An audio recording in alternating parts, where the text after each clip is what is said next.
Seorang pria di Musi Banyuasin, Angga Murina, 36 tahun, tewas setelah ditembak di bagian kepala oleh orang tidak dikenal saat hendak membayar tagihan listrik di depan loket PLN. Seorang pria di Musi Banyuasin, Angga Murina, 36 tahun, tewas setelah ditembak di bagian kepala oleh orang tidak dikenal atau OTD saat hendak membayar tagihan listrik di depan loket PLN.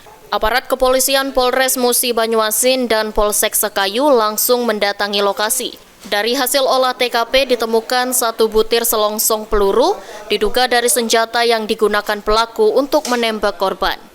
Belum diketahui motif penembakan terhadap korban. Saat ini polisi masih melakukan olah TKP dengan mendatangkan tim Inafis. Polisi juga melakukan penyelidikan terhadap pelaku penembakan serta motif pelaku menembak korban.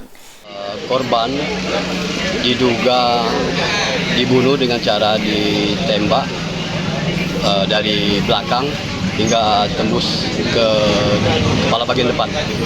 Korban tewas di tempat, Pak? Ya, saat ini korban tewas. Jasad korban kemudian dievakuasi dan langsung dibawa ke RSUD Sekayu untuk dilakukan visum.